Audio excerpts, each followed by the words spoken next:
नमस्कार दोस्तों, general lines में आप सभी का स्वागत है। हम लोग ये घटना चक्र का हल प्रश्न पत्र, जो भारतीय इतिहास का हल प्रश्न पत्र है, उसको देख रहे थे। इसमें हम लोग तुगलक वंश के पहले के कुछ जो भी इरा था उसके वीडियो कंप्लीट कर चुके हैं। अब आज से तुगलक वंश का स्टार्ट करेंगे। तो आइए शुरुआत करते हैं। अलाउद्दीन के सेनापतियों में गयासुद्दीन तुगलक या गाजी मलिक तुगलक वंश का प्रथम शासक था। उसने तुगलक वंश की स्थापना की। उसकी माता हिंदू जाट महिला थी और पिता एक करोना तुर्क था जो बलबन का दास था। गयासुद्दीन तुगलक अलाउद्दीन खिलजी के शासनकाल में कई महत्वपूर्ण अभियानों का अध्यक्ष था तथा उसे दीपालपुर का राज्यपाल नियुक्त किया गया था।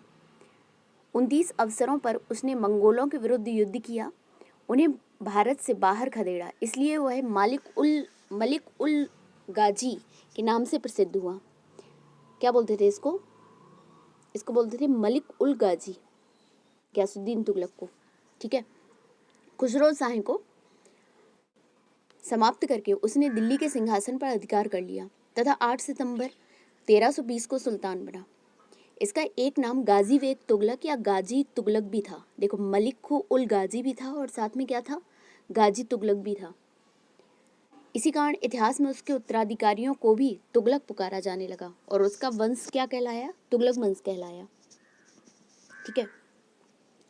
गयासुद्दीन तुगलक के समय में लगान किसानों से पहले की पैदावार का 1/5 से 1/3 भाग वसूल किया जाने लगा, जबकि अलाउद्दीन खिलजी के टाइम कितना था, हाफ था ना, 1/2। इस टाइम कितना हो गया, 1/5 या से 1/3 भाग वसूल किया जाने लगा। आवश्यकता अनुसार अकाल की स्थिति में भूमि कर को माफ भी किया गया। राजस्व वसूली में सरकारी कर्मचारियों को हिस्सा न देकर मुक्त जागीरें दी गईं। गयासुद्दीन तुगलक के समय नस्ल एवं बटाई की प्रथा प्रचलन में रही। अलाउद्दीन के समय की कठोर दंड व्यवस्था समाप्त कर दी गई, परंतु कर ना देने वालों, सरकारी धन की बेईमानी करने वालों और चोरों को कठोर दंड दिए गए। वर्णी के अनुसार तुगलक वंश के न्याय से भेड़िए को भी इस बात का साहस नहीं होता था कि वह किसी भेड़ की ओर देखे। ठीक है।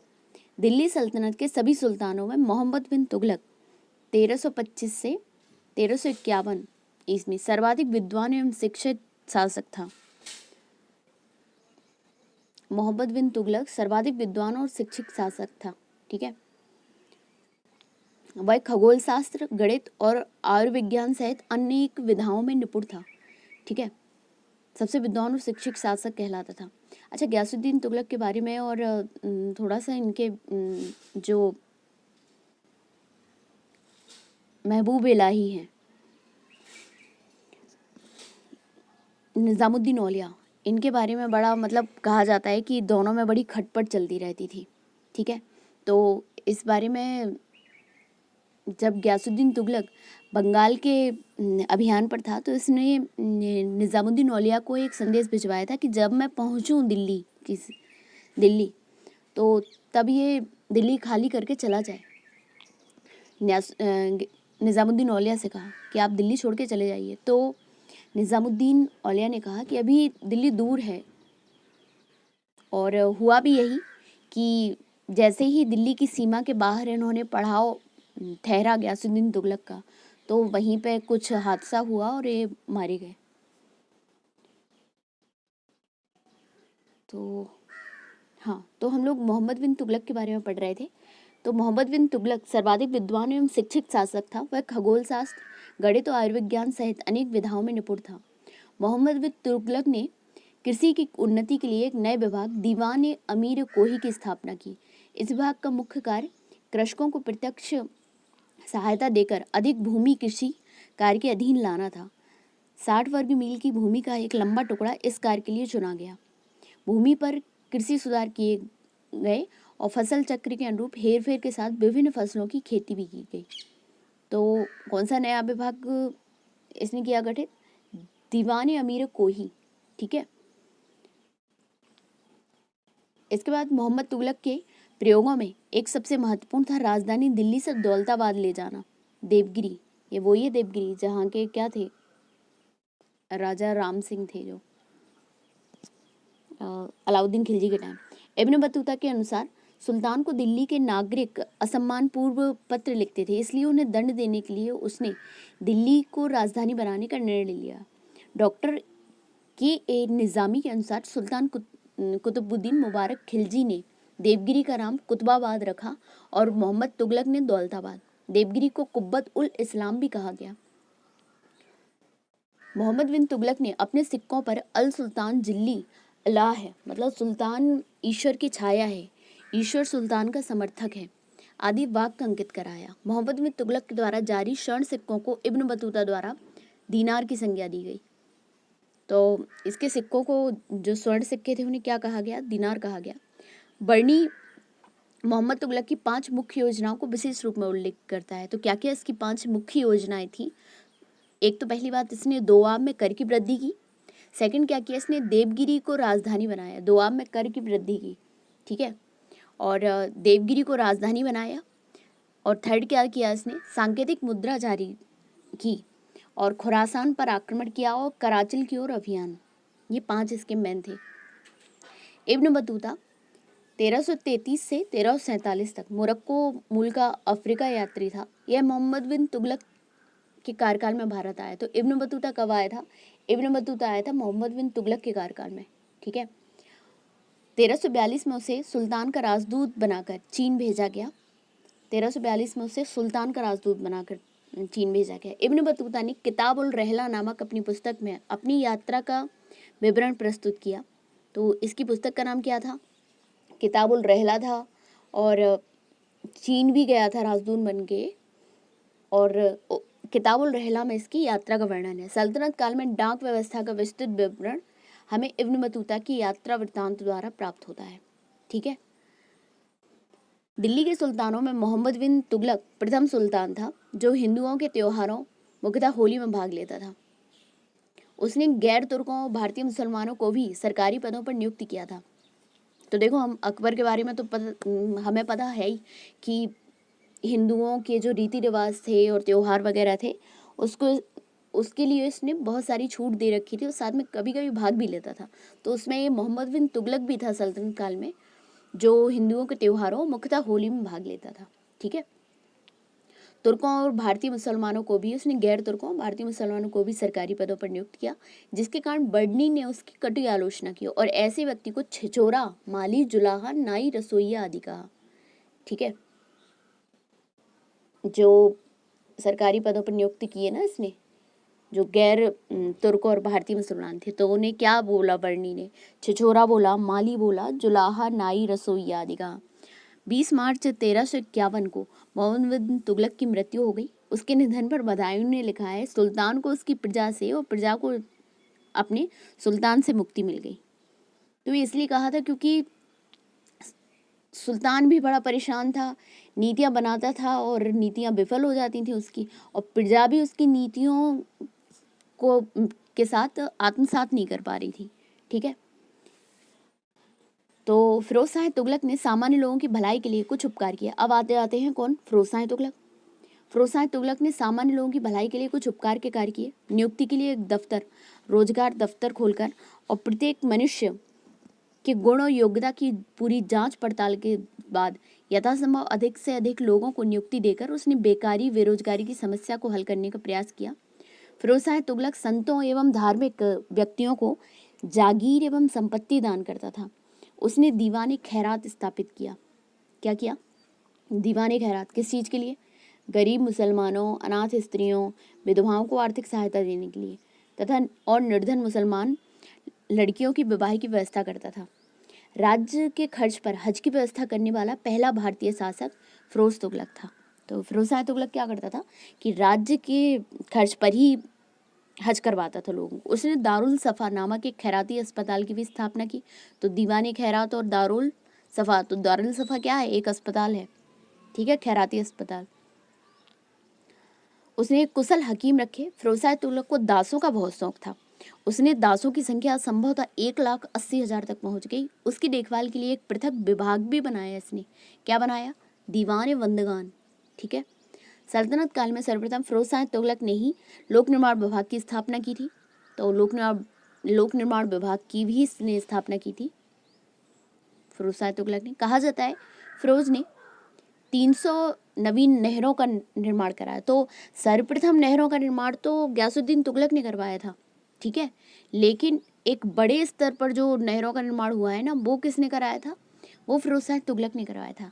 उसके द्वारा बसाए नगरों में कौन कौन है? फतेहाबाद है, हिसार है, फतेहाबाद, हिसार ये हरियाणा वाला, फिरोजपुर, जौनपुर, फिरोजाबाद, ठीक है। जौनपुर भी इसने फिरोज शाह तुगलक ने बसाया था। वो किसकी याद में बसाया था? मोहम्मद बिन तुगलक, इसको जौना खां बोलते थे, तो जौनपुर उसी के नाम पे बसाया था।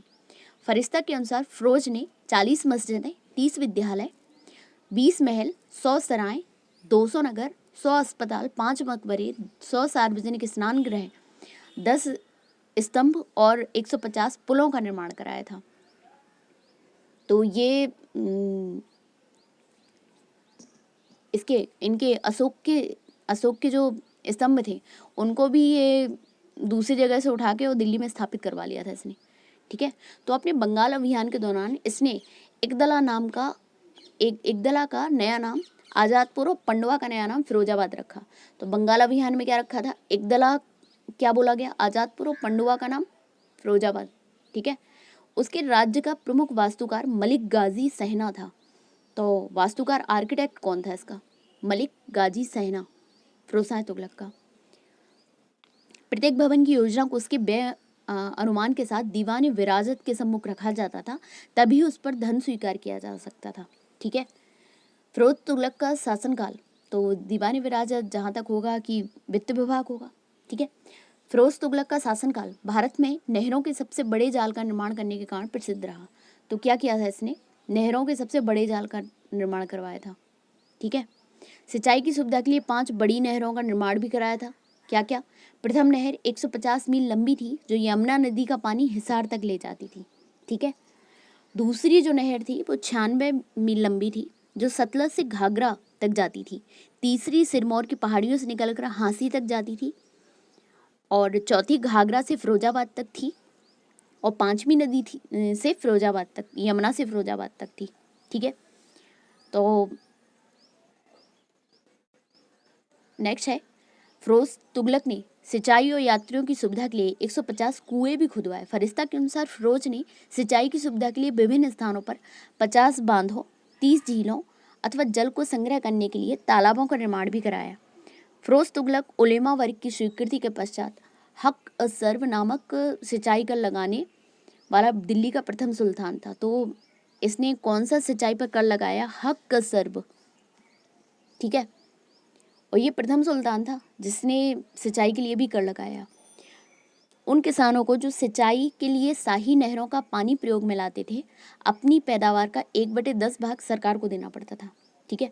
फिरोज तुगलक द्वारा ब्राह्मणों पर भी जजिया कर लगाया कि इसके टाइम की एक विशेष बात ये थी कि इन्होंने ब्राह्मणों पर भी जजिया कर लगाया था, और लोगों ने माफ़ किया था, ब्राह्मणों को इन चीज़ों से मुक्त रखा था, लेकिन फिरोज तुगलक ने ब्राह्मणों को कर मुक्त नहीं रखा था।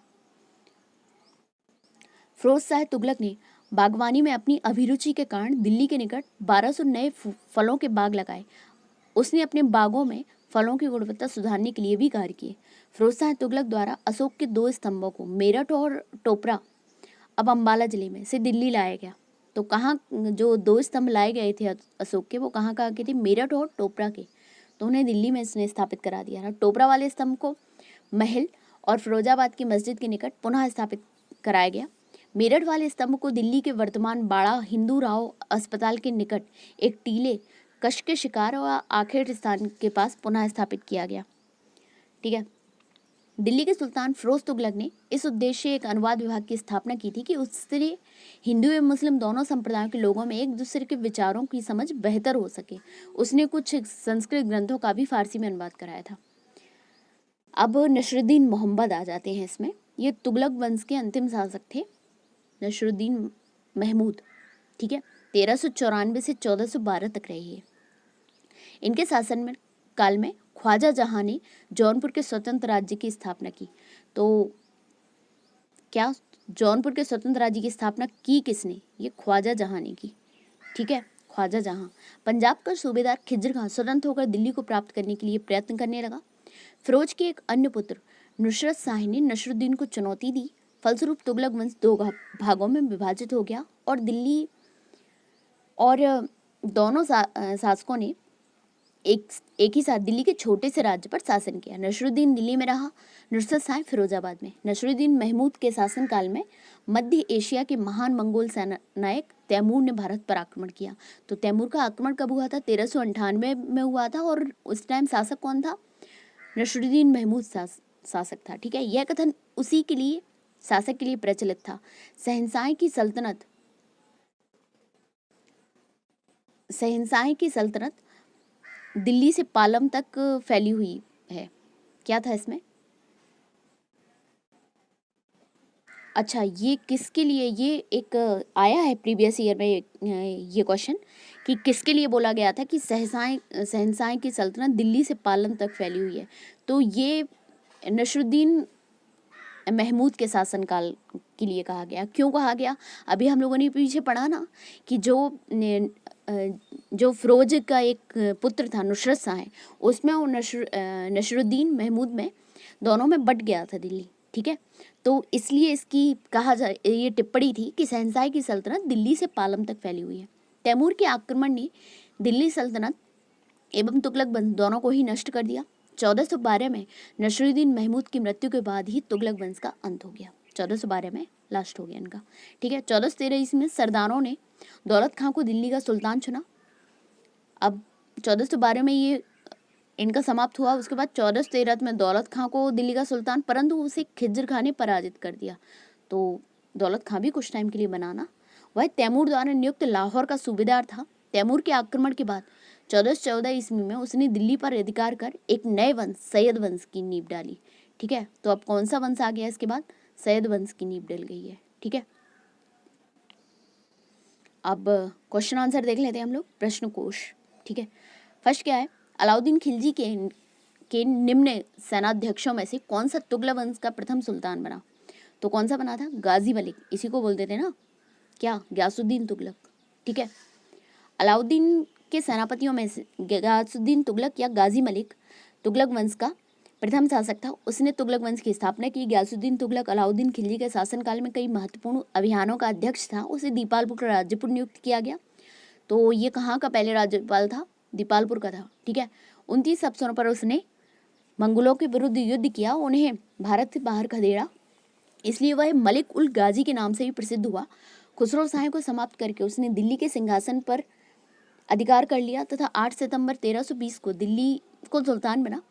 इसका एक नाम गाजी बेग तुगलक या गाजी तुगलक भी था। इसी कारण इतिहास में उसके उत्तराधिकारियों को भी तुगलक पुकारा जाने लगा और उसका वंश तुगलक वंश कहलाया। नेक्स्ट है, गाजी मलिक किस वंश का संस्थापक था? तो तुगलक वंश का था।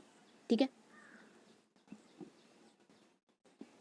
नेक्स्ट है, कृषि को समुन्नत करने के लिए नहर खुदवाने के संदर्भ में 13वीं शताब्दी का निम्नलिखित में से पहला शासक होने का श्रेय किसे मिलता है? तो गयासुद्दीन तुगलक। तो नहर खुदवाने का सबसे पहला जो था ना, वो श्रेय मिलता है गयासुद्दीन, जबकि नहरों का एक बड़े स्तर पर निर्माण किसने कराया था? वो कराया था फिरोज शाह तुगलक ने। ठीक है, तुगलक वंश की स्थापना गयासुद्दीन तुगलक ने की थी। गयासुद्दीन तुगलक ने कृषकों की स्थिति में सुधार के लिए अनेक प्रयास किए। उसने मुकद्दम और खूतों को उनके पुराने अधिकार लौटा दिए। मुकद्दम और खूतों, ये अलाउद्दीन खिलजी ने इनके सब अधिकार छीन लिए थे ना कि ये कर वगैरह वसूलेंगे नहीं, ये सब नहीं करेंगे ना, तो उनके पुराने अधिकार लौटा दिए। गयासुद्दीन ने लगान निश्चित करने में बटाई का प्रयोग फिर से प्रारंभ कर दिया। ऋणों की वसूली को बंद करवा दिया। भू राजस्व की दर को 1/3 किया और सिंचाई के लिए नहरों का निर्माण करवाया। सिंचाई हेतु नहर निर्माण कराने वाला गयासुद्दीन पहला शासक था। ठीक है, और बड़े स्तर पर फिरोज शाह तुगलक। ध्यान रखना इस बात के लिए कि पहला शासक है गयासुद्दीन तुगलक, बाकी बड़े स्तर पर फिरोज शाह तुगलक है। किस वंश के सुल्तानों ने सबसे अधिक समय तक देश में राज्य किया? तो किसने किया है? ये तुगलक वंशी है जिसने सबसे अधिक समय तक राज्य किया। 1320 से कब तक? 1412 तक। ठीक है, गुलाम वंश के शासन का सुल्तानों ने 1206 से 1290 ईस्वी तक शासन किया। खिलजी वंश ने 1290 से 1320 तक शासन किया। लोधी वंश के शासकों ने 1451 से 1526 तक शासन किया। तुगलक वंश के शासकों ने 1320 से 1412 तक शासन किया। इस प्रकार तुगलक वंश का शासन सबसे दीर्घकालीन था। नेक्स्ट है दिल्ली सुल्तनत का सर्वाधिक विद्वान शासक जो खगोल शास्त्र, गणित और आयुर्विज्ञान सहित अनेक विधाओं में माहिर था। तो भाई सर्वाधिक विद्वान तो मोहम्मद बिन तुगलक ही थे, जिन्होंने बहुत सारी नीतियाँ अपनाई ना। तो ठीक है, दिल्ली सल्तनत के सभी सुल्तानों मोहम्मद बिन तुगलक 1325 से 1351 तक रहा। सर्वाधिक विद्वान और शिक्षक शासक था। वह खगोल शास्त्र, गणित और आयुर्विज्ञान सहित अन्य अनेक विधाओं में निपुण था। अमीर कोही एक नया विभाग किस सुल्तान द्वारा शुरू किया गया? तो ये भी मोहम्मद बिन तुगलक द्वारा शुरू किया गया, कृषि के लिए किया गया था ये। ठीक है, क्या था इसमें? मोहम्मद बिन तुगलक ने कृषि के लिए एक नया विभाग दीवान अमीर कोही की स्थापना की। इस विभाग का मुख्य कार्य कृषकों को प्रत्यक्ष सहायता देकर अधिक भूमि कृषि कार्य के अधीन लाना था। 60 वर्ग मील की भूमि का एक लंबा टुकड़ा इस कार्य के लिए चुना गया। भूमि पर कृषि सुधार किए गए। फसल चक्र के अनुसार हेरफेर के साथ विभिन्न फसलों की खेती की गई। दिल्ली के किस सुल्तान ने एक पृथक कृषि विभाग की स्थापना की एवं फसल चक्र की योजना बनाई? तो ये MBT था।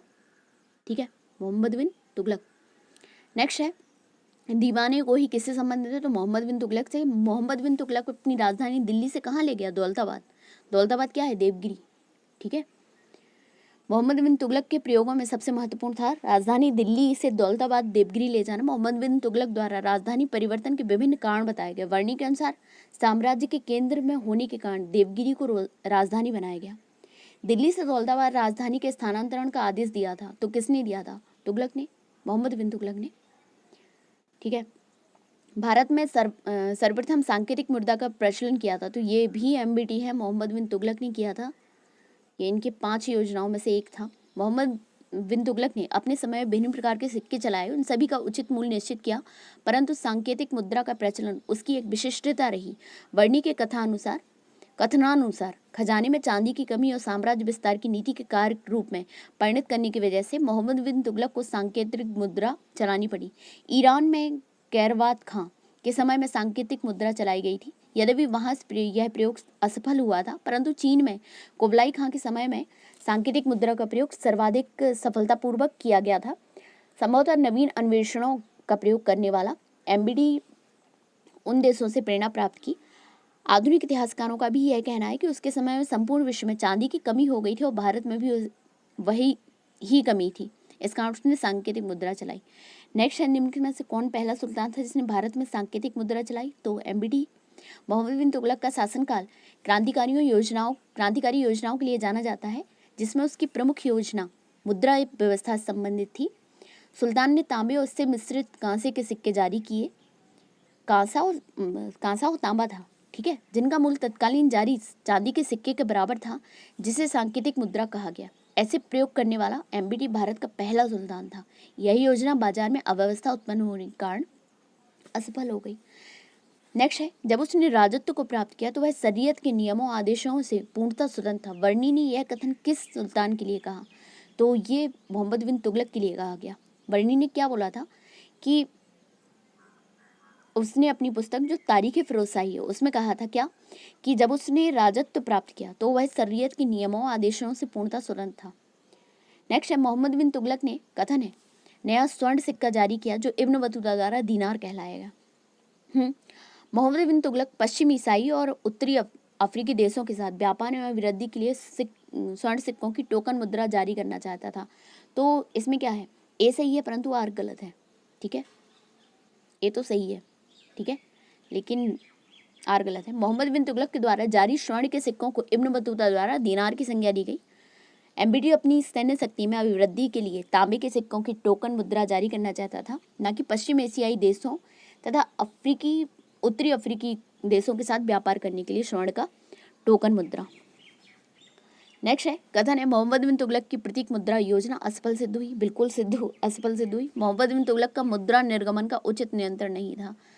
तो इसमें क्या माना जाएगा? बाजार अव्यवस्था थी। तो हाँ बिल्कुल दोनों सही होंगे इसके, और व्याख्या भी कर रहा है। वर्णी मोहम्मद बिन तुगलक की 5 मुख्य योजनाओं का विशेष रूप से उल्लेख करता है। क्या क्या थी? दोआब में कर वृद्धि, देवगिरी की राजधानी बनाना, सांकेतिक मुद्रा जारी करना, खुरासान पर आक्रमण और करजिल की ओर अभियान। सांकेतिक मुद्रा या प्रतीक मुद्रा योजना की असफलता का मुख्य कारण सिक्का डालने पर राज्य का नियंत्रण न होना, प्रतीक मुद्रा का मूल्य चांदी के मुद्रा के मूल्य के बराबर रखा गया, जिसके कारण अनेक जाली साल बन गए, लगान जाली सिक्कों से दिया जाने लगा। नेक्स्ट है मूर देश का यात्री इब्न बतूता किसके शासनकाल में भारत आया? तो ये एमबीटी के शासनकाल में भारत आया, 33 से 47 तक रहा, 1333 से। यह एमबीटी का कार्यकाल में भारत आया और दिल्ली का काजी नियुक्त किया गया और इसको चीन भी भेजा गया राजदूत बनाकर, ठीक है। मध्यकालीन यात्री एवं लेखक इब्न बतूता किस देश का निवासी था? तो मोरक्को का था। इब्न बतूता भारत में किसके शासनकाल में आया? तो मोहम्मद बिन तुगलक के। किसके सल्तनत काल में डाक व्यवस्था का विस्तृत विवरण दिया गया है? तो ये जो इब्न बतूता है इसने किताबुल रहला में जो डाक व्यवस्था का विवरण दिया था, ठीक है। सल्तनत काल में डाक व्यवस्था का विस्तृत विवरण हमें इब्न बतूता की यात्रा वृत्तांत द्वारा प्राप्त होते हैं। मोरक्को के तांजीर प्रदेश का निवासी था और मोहम्मद तुगलक के शासनकाल में भारत आया था और किताबुल रहला की प्रसिद्ध पुस्तक है। नेक्स्ट है कश्मीर घाटी के अंतिम मुगल मुस्लिम शासक यूसुफ शाह चक, जिन्हें मुगल सम्राट अकबर द्वारा बिहार से निर्वासित किया गया था, दफन है। कहाँ पे दफन है? ये नालंदा में दफन है। कौन दफन है? कश्मीर घाटी के अंतिम मुस्लिम शासक यूसुफ शाह चक, नालंदा में दफन है। कश्मीर घाटी के अंतिम मुगल शासक यूसुफ शाह चक को मुगल सम्राट अकबर द्वारा निर्वासित किया गया था। निर्वासन के दौरान यूसुफ शाह चक की मृत्यु 1592 में बिहार में हुई, जिसे नालंदा में दफनाया गया। नेक्स्ट है होली त्योहार के सार्वजनिक उत्सव में भाग लेने वाला दिल्ली का प्रथम सुल्तान कौन था? तो एमबीटी था और मुख्यतः होली में भाग लेता था ये। नेक्स्ट है दिल्ली के किस मुस्लिम शासक के निधन पर एक इतिहासकार ने कहा राजा को प्रजा से मुक्ति मिली व प्रजा को राजा से? तो ये मोहम्मद बिन तुगलक के लिए बोला था। मोहम्मद बिन तुगलक जब दौलताबाद में था तभी तागी के नेतृत्व में गुजरात में एक विद्रोह हुआ।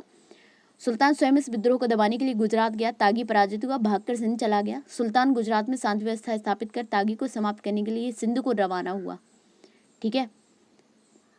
तागी को समाप्त करने के लिए सिंध गया था। मार्ग में ही सुल्तान बीमार पड़ गया और थट्टा के निकट 20 मार्च 1351 को उसकी मृत्यु हो गई। उसकी मृत्यु पर बदायूनी ने लिखा था। किसने? बदायूनी ने, कि सुल्तान को उसकी प्रजा से और प्रजा को उसके सुल्तान से मुक्ति मिल गई। नेक्स्ट है इतिहासकार बदायूनी ने किसकी मृत्यु पर कहा था सुल्तान को अपनी प्रजा से? तो ये एमबीटी के लिए ही कहा था। निम्न में से किस सुल्तान ने बेरोजगारों को रोजगार दिलवाया? तो ये फिरोज शाह तुगलक था, ठीक है।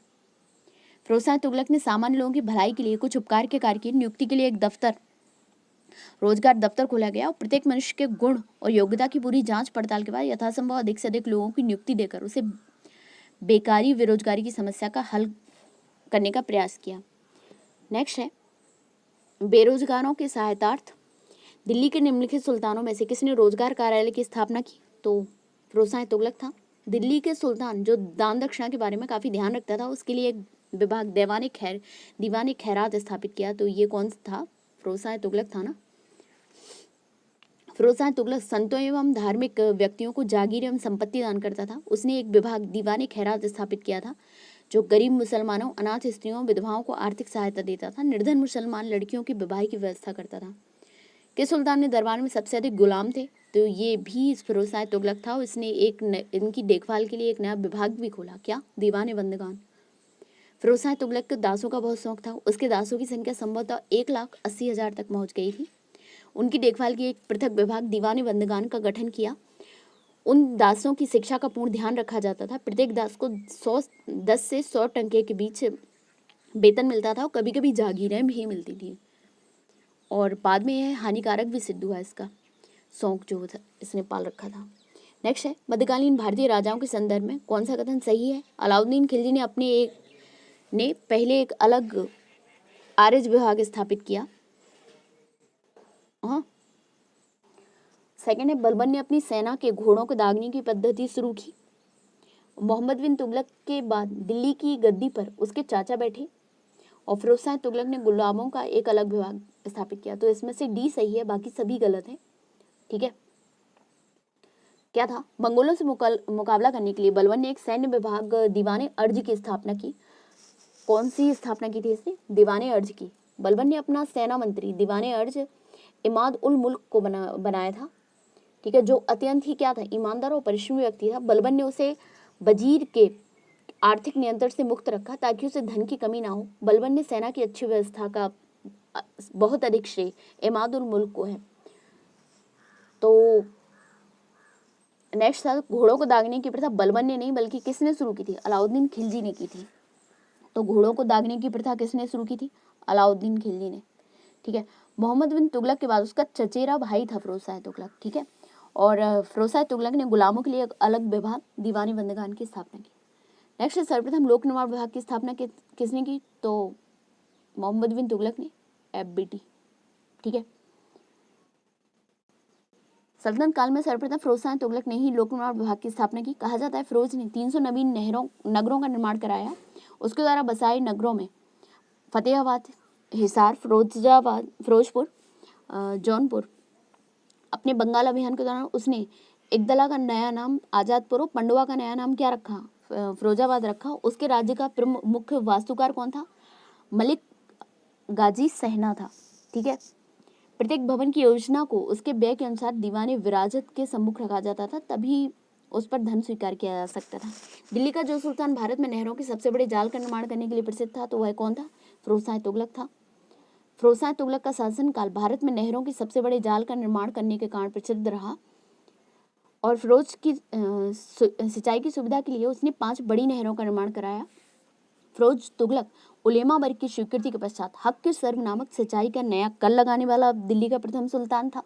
उन किसानों को जो सिंचाई के लिए शाही नगरों का पानी प्रयोग करते थे, तो 1/10 भाग वो उन्हें सरकार को देना भी पड़ता था। ठीक है। दिल्ली के किस सुल्तान ने सबसे ज्यादा नहरों का निर्माण किया? तो फिरोज शाह तुगलक है। हक के शर्त तथा सिंचाई कर लगाने वाला दिल्ली का प्रथम सुल्तान तो फिरोज शाह तुगलक है।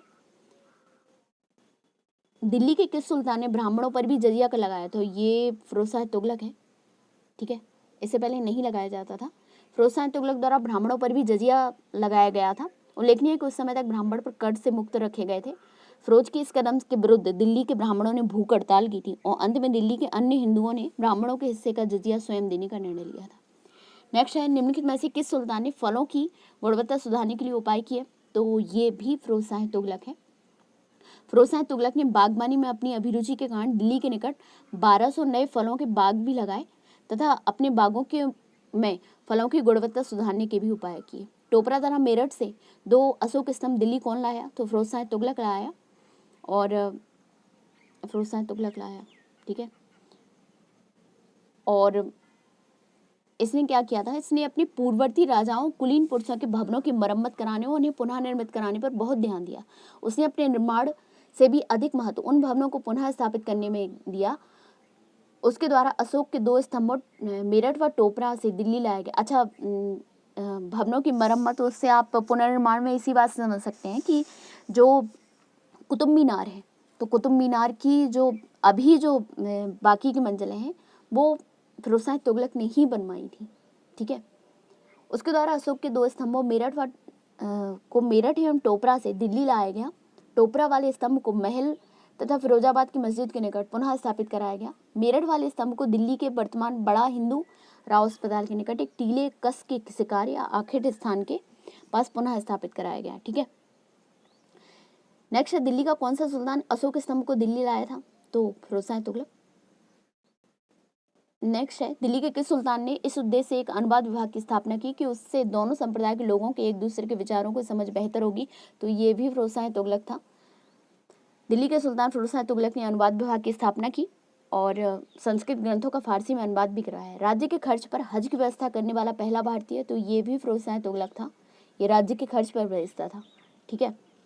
और उसने दारुल सफा नामक एक खैराती अस्पताल की भी स्थापना की थी और उसमें कुशल क्या रखे थे? हकीम रखे थे। फिरोज शाह तुगलक द्वारा स्थापित दारुल सफा क्या था? एक खैराती अस्पताल था।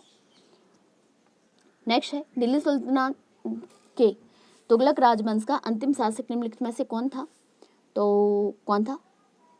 फिरोज शाह तुगलक तो नहीं था, नासिरुद्दीन महमूद था। ठीक है, नासिरुद्दीन महमूद था। इस टाइम कौन आया था? इसी टाइम आया था ये कौन? 1398 में तैमूर। ठीक है। नासिरुद्दीन महमूद तुगलक वंश का अंतिम शासक था। उसके शासन में ख्वाजा जहां ने जौनपुर के स्वतंत्र राज्य की स्थापना की। पंजाब का सूबेदार खिजगा स्वतंत्र होकर दिल्ली को प्राप्त करने के लिए प्रयत्न कर लेगा। फिरोज के एक अन्य पुत्र नुसरत शाह ने नसरुद्दीन को चुनौती दी। फलस्वरूप तुगलक वंश दो भागों में विभाजित हो गया। दोनों शासकों ने एक ही साथ दिल्ली के छोटे से राज्य पर शासन किया। नसरुद्दीन दिल्ली में रहा और नुसरत शाह फिरोजाबाद में। नसरुद्दीन महमूद के शासनकाल में तैमूर ने भारत पर आक्रमण किया, ठीक है। और इसी के टाइम की वो फिर से बता देती हूँ कि वही कथनी प्रचलित है, शहंशाह का सल्तनत दिल्ली से पालम तक फैला हुआ है। तैमूर ने किसके शासनकाल में भारत पर आक्रमण किया? तो इनमें से तो कोई था ही नहीं, नसरुद्दीन महमूद था, ठीक है। तो इसीलिए इसमें स्टार लगा हुआ है, ठीक है।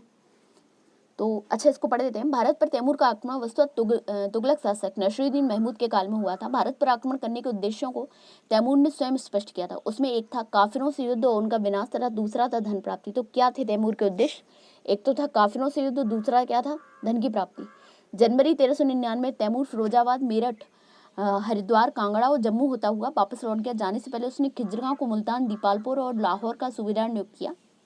तैमूर लंग ने किस वर्ष भारत पर आक्रमण किया? तो 1398। तैमूर के आक्रमण के बाद भारत में किस वंश का राज्य स्थापित हुआ? तो खिजर खान ने किया था, सैयद वंश का, ठीक है। तैमूर के आक्रमण ने दिल्ली सल्तनत और तुगलक वंश दोनों ही नष्ट कर दिए। 1412 में नसरुद्दीन महमूद की मृत्यु के बाद तुगलक वंश का शासन का अंत हुआ और 1413 में सरदारों ने दौलत खां को दिल्ली का सुल्तान चुना, परंतु उसे खिजर खान ने पराजित किया। वह तैमूर द्वारा नियुक्त लाहौर का सूबेदार था और 1414 में उसने दिल्ली पर अधिकार कर एक नए वंश सैयद वंश की नींव डाली, ठीक है। नेक्स्ट है, क्रमानुसार लगाना है। रुकनुद्दीन, मुबारक शाह, फिरोज शाह तुगलक और आलम शाह।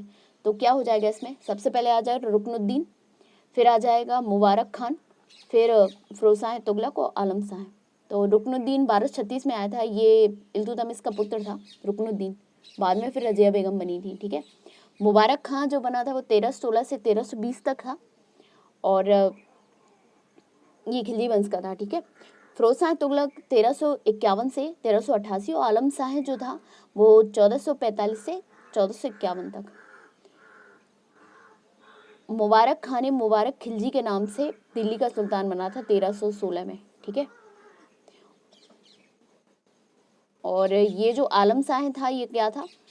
ये आलम शाह जो था वो सैयद वंशी शासक था, ठीक है। तो ये हम लोगों का तुगलक वंश कंप्लीट हो गया। नेक्स्ट वीडियो में हम लोग लोधी वंश कंप्लीट करेंगे। तो आपको हमारा वीडियो अच्छा लगा है तो लाइक करिए, हमारे चैनल को शेयर करिए, सब्सक्राइब करिए। और बाकी और भी वीडियो देखने हैं, अगर पीजीटी टीजीटी के लिए हिस्ट्री का या फिर यूजीसी नेट का पेपर 1 के प्रीवियस ईयर पेपर देखने हैं तो आप हमारे चैनल पर देख सकते हैं। चलिए, धन्यवाद।